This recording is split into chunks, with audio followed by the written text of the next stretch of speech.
আবারও নতুন করে আলোচনায় কয়েকজন উপদেষ্টার পদত্যাগ কিংবা তাদেরকে উপদেষ্টা পরিষদ থেকে অপসারণ। খবরদার কোনোদিন উল্লাস করবেন না। ডক্টর ইউনূসকে এভাবে জেরা করলে সে সুইসাইড করবে।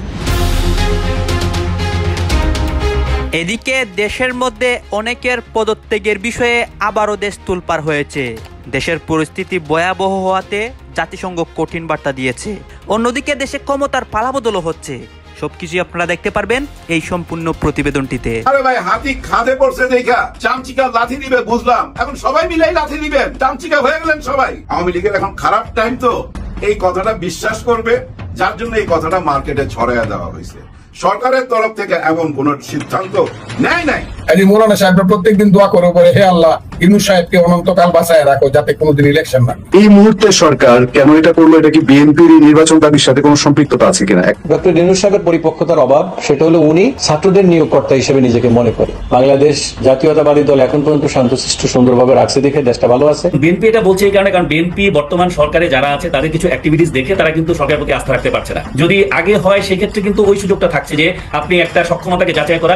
ছাগল ধরতে এই বিএসএফ জওয়ান বাংলাদেশে ঢুকে পড়েছিল, তারপর তাকে বাংলাদেশে আটক করে রাখে, তারপর বিজেপি তাকে ছাড়িয়ে আনে, পরে ফ্ল্যাগ মিটিং এর পর এই বিএসএফ জওয়ানকে ভারতের হাতে তুলে দেওয়া হয়। বিএসএফ এর তরফ থেকে কি জানানো হচ্ছে?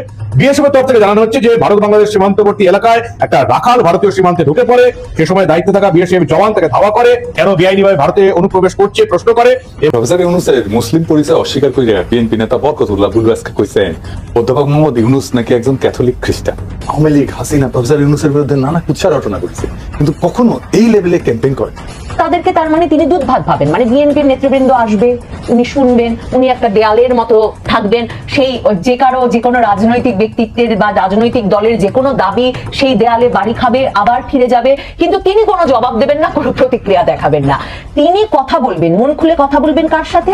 তার দল নাহিদ ইসলামদের সাথে। আসসালামু আলাইকুম দর্শক, নতুন একটি নিউজে আপনাকে স্বাগতম। ইতিমধ্যে আমরা দেখতে পাচ্ছি অনেক উপদেষ্টাদের পদত্যাগের বিষয়ে আবার অনেক কথা উঠতেছে। গত কিছুদিন আগে ডক্টর ইউনূসের পদত্যাগের বিষয়ে কথা উঠেছিল। ডক্টর ইউনূস সেই সিদ্ধান্তে নতুন বার্তাও দিয়েছিলেন। ইতিমধ্যে কিন্তু আরও অনেক তথ্য আসতেছে। সেই তথ্যগুলো দেখে দেশের মানুষ অবাক হচ্ছে যে কি ঘটতেছে বাংলাদেশের মধ্যে। শেখ হাসিনা পতনের পর থেকেই দেশের মধ্যে অনেক ঘটনা ঘটে, তাণ্ডব, এবং অনেকে আন্দোলন করে রাজপথের মধ্যে। অনেকে তো ডক্টর ইউনূসের বাসভবনের সামনেও আন্দোলন করেছিল বিভিন্ন ইস্যুতে, সেই সব আপনারা দেখেছেন। এবং আজকের যেই ঘটনাগুলো ঘটেছে সেইগুলো আপনারা এই একটি ভিডিওতে দেখতে পারবেন।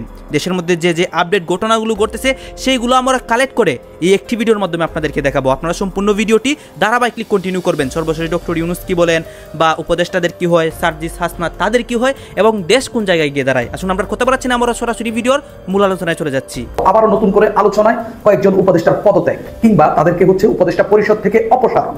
আমরা জানি গত দুদিন ধরে রাজনৈতিক দলগুলোর সঙ্গে ঐকমত্য কমিশন, যেখানে প্রধান উপদেষ্টা অন্যান্য উপদেষ্টারা উপস্থিত থাকছেন, রাজনৈতিক দল বিএনপি থেকে শুরু করে এনসিপি, জামাত এবং অন্যান্য যেসব রাজনৈতিক দল রয়েছে সবগুলো দলের প্রতিনিধিদের সঙ্গে বৈঠক করছেন। সেখানে কয়েকটি দল কয়েকজন উপদেষ্টার পদত্যাগ চেয়েছেন।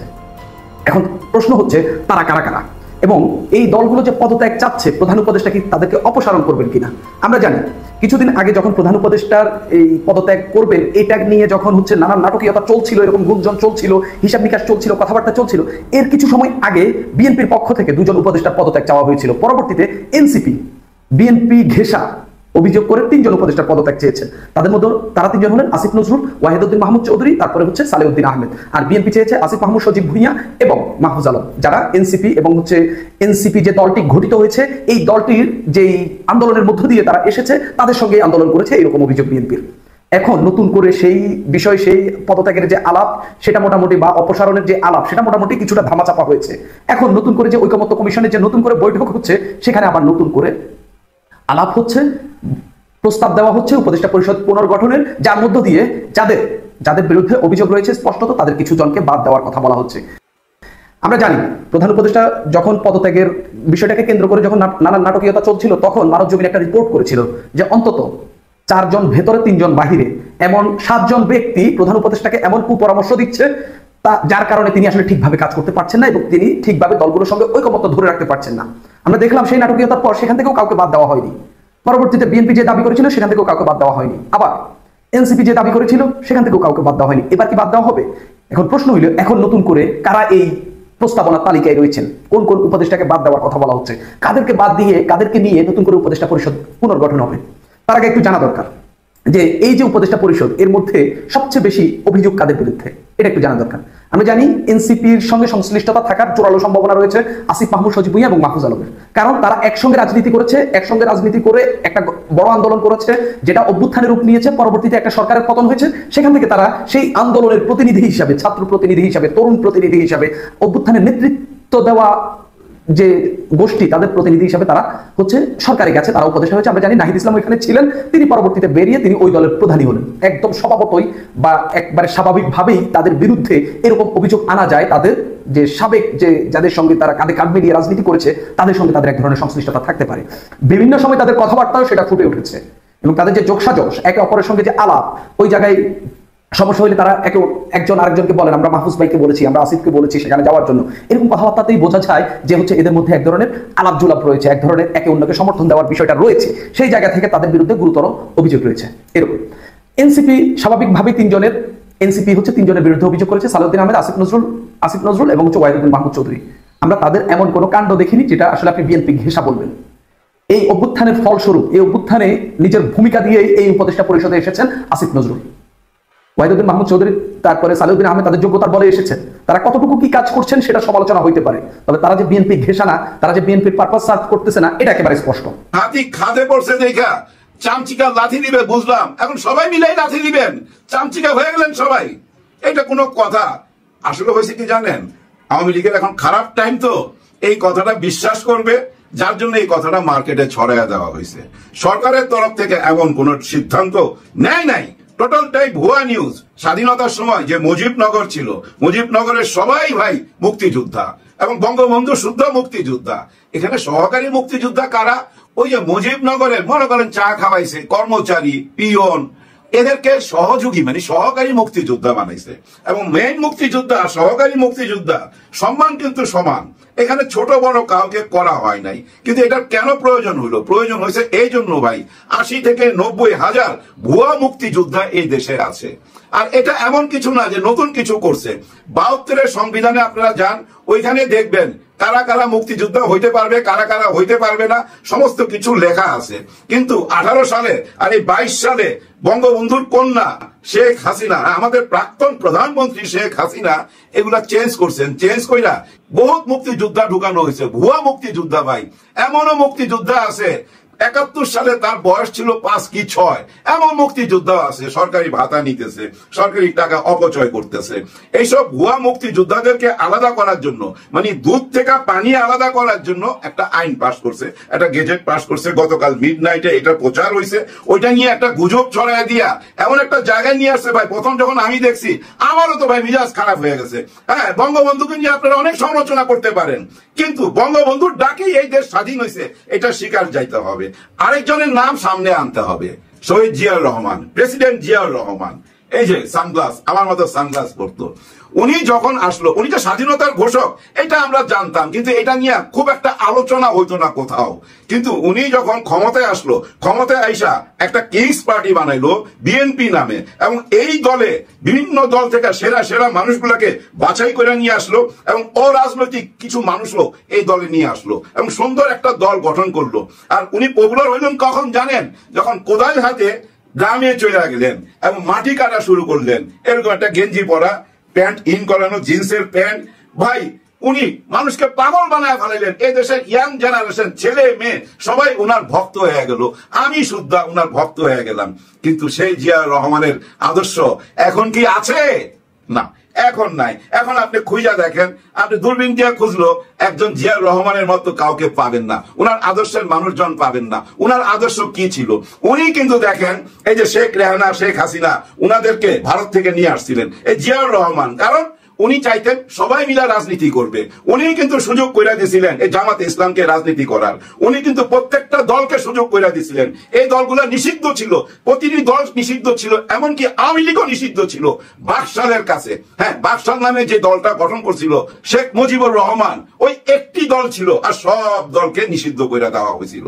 ওনার ইতিহাসটা মানে বঙ্গবন্ধুর ইতিহাসটা কিন্তু ওই যে স্বাধীনতার 71 সালে ওই স্বাধীনতা, ওইখান থেকে শুরু করে আবার দেখবেন ৭৪-এর পরে ৭৫-এর পরে যদি কায়দা করে যদি আপনার লোক আনতে চান, ওইটা কিন্তু পতনের শুরু হবে। স্থানীয় সরকার নির্বাচন দিলে এই আওয়ামী লীগ নাকি এসে যাবে, এক ভাই বললো। যদি এটা হয় যে স্থানীয় সরকার দিলে, তাহলে তো আপনাদের পপুলারিটি নাই। So you have to accept that. যাদের পতন হলো তারা যদি এসে যায়, তাহলে আপনাদের পলিটিক্যাল প্যারাডাইম, পলিটিক্যাল চিন্তা ভাবনা সম্পূর্ণভাবে রিফ্রেম করতে হবে, রিঅ্যাডজাস্ট করতে হবে। ওইটা হলো সঠিক সংস্কার। এখন এই মুহূর্তে 5টা ফ্রন্ট রয়েছে সরকারের, যে এই অন্তর্বর্তী সরকার এমন দুর্বল ভাবে আপনার গঠিত হয়েছে যে এইটা হওয়াটা স্বাভাবিক। তাহলে 5টা ফ্রন্ট কারা? একটা হলো অন্তর্বর্তীকালীন সরকার, একটা বিএনপি, একটা জামাত, একটা এনসিপি, আর ওই যে তথাকথিত যে কি বলে কোঅর্ডিনেটর, সমন্বয়ক। তো এই যে সালিসি করে, কারণ যে স্ট্রিম রুলিং প্রয়োজন ছিল। স্ট্রিম রুলিং কথাটা কেন বললাম, যে যুদ্ধোত্তর অথবা বিপ্লব উত্তরে এক ধরনের স্ট্রিম রুলিং প্রয়োজন হয়। যেমন আগেও বলছি, আবারও সেই আলোচনা বলি, যে আমরা যদি সেকেন্ড ওয়ার্ল্ডের পরে কে ব্রিটেনের নেতৃত্ব দিয়েছে উইনস্টন চার্চিল, 1940 থেকে 45, আবার 51 থেকে 55 পর্যন্ত। কে ছিল সে? ওয়ার হিরো, সে মিলিটারি অফিসার ছিল। আপনি যদি আমেরিকান দেখেন, যে সেকেন্ড ওয়ার্ল্ডের পরে 1933 থেকে 45 পর্যন্ত কে দিয়েছিল? রুজভেল্ট, হি ওয়াজ এ নেভাল অফিসার। সো এরপরে আছে হ্যারি ট্রুম্যান, সে ছিল ক্যাপ্টেন আর্মিতে। তো এইখানে যারা আসছে, এদের তো একজনও ক্রাইসিস ম্যানেজমেন্ট করার কোনো অভিজ্ঞতা নাই। ওই একজন আসছে শিক্ষক, 2টা ক্লাস নিত, আর বাকি সময় মানে এই কথাটা ফোনে দেখেন, ফোনের আলাপ আমরা শুনতে পারছি। আপনি যদি যুগোস্লাভিয়া দেখেন, সে কে পুনর্গঠন করেছে? এই মার্শাল টিটো, ওয়ার হিরো। তো সে যখন চলে গেল, এখন যুগোস্লাভিয়া মানে ভেঙে গেছে। ফ্রান্সকে পুনর্গঠন করলো Charles de Gaulle, war hero.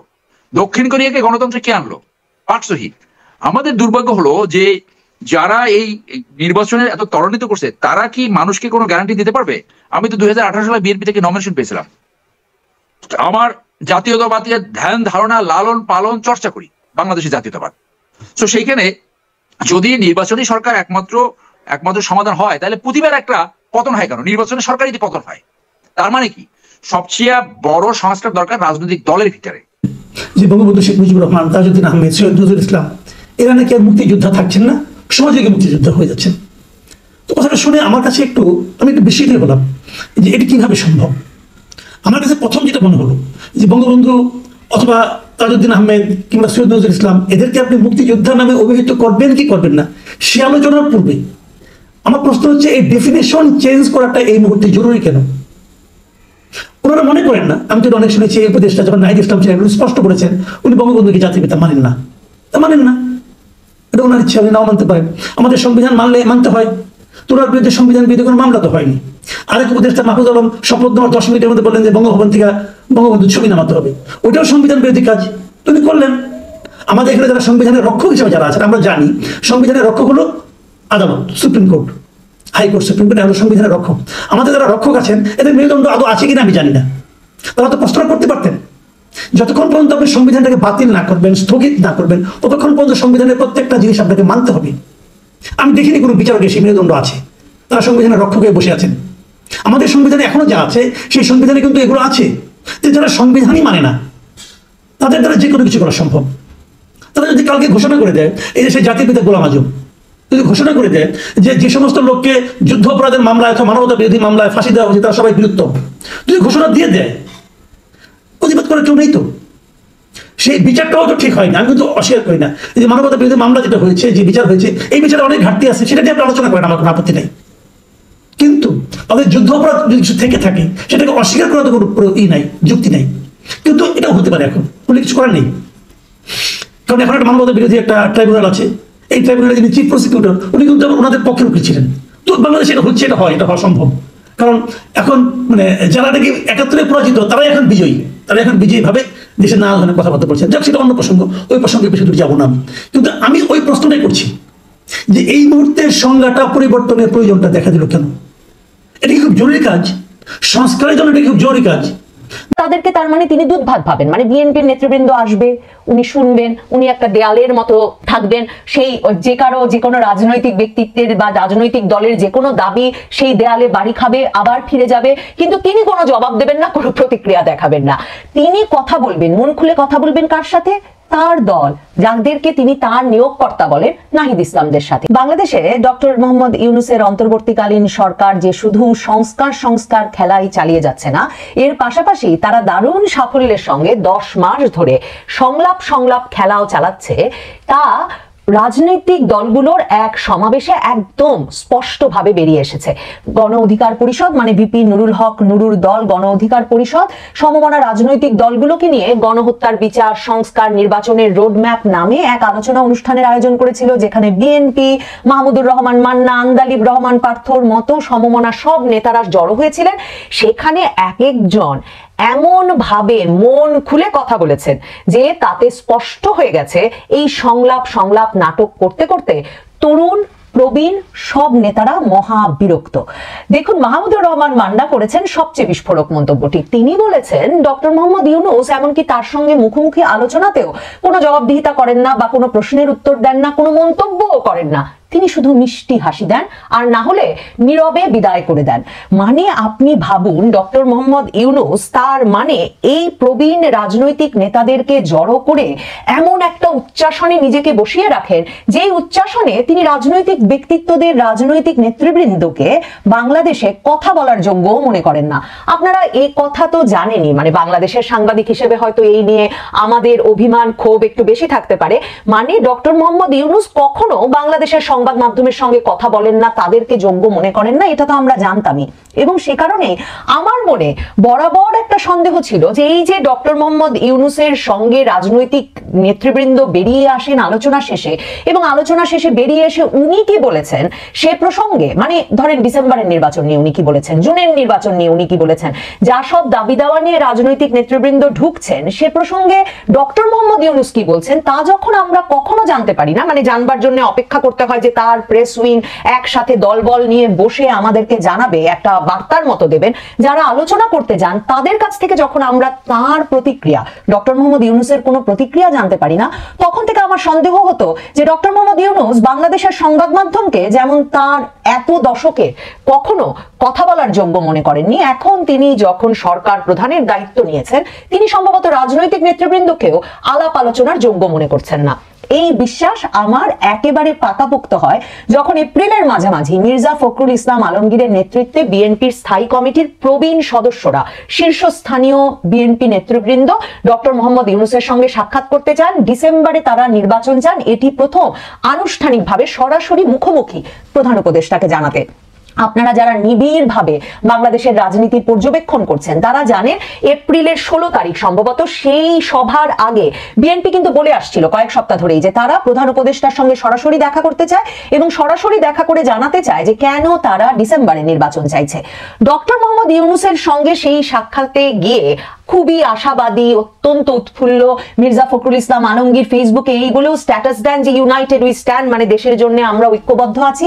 কিন্তু এই প্রবীণ নেতৃবৃন্দ, অভিজ্ঞ নেতৃবৃন্দ বিএনপির যখন বেরিয়ে এলেন, যার মধ্যে ব্যারিস্টার জমির উদ্দিন সরকার আছেন, নজরুল ইসলাম খান আছেন, আমির খসরু মাহমুদ চৌধুরী আছেন, মির্জা ফখরুল ইসলাম আলমগীর, সালাউদ্দিন আহমেদ তো আছেনই, ইকবাল হাসান মাহমুদ আছেন, এরা সবাই মিলে যখন আলোচনা শেষে বেরিয়ে এলেন যমুনা থেকে, তখন তারা প্রথম প্রতিক্রিয়া হিসেবে জানালেন আমরা একেবারেই সন্তুষ্ট নই, আমরা ডিসেম্বরের মধ্যেই নির্বাচন চেয়েছি।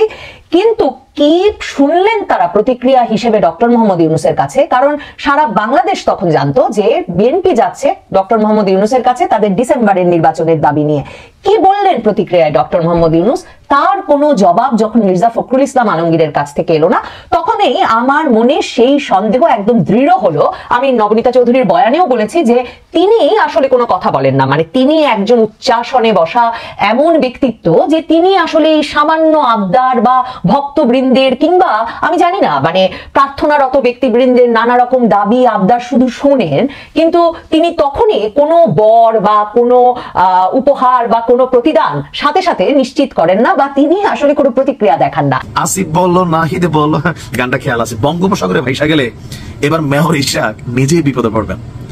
দিন শেষে বল প্রথমে গেল কি বলা হয় কোর্টে, সেখান থেকে আসলো আবার নির্বাচন কমিশনে, নির্বাচন কমিশন থেকে আবার কোর্টে, আবার আসলো এখানে। গত 22 দিন ধরে দক্ষিণ সিটি কর্পোরেশনের সকল কার্যক্রম বন্ধ।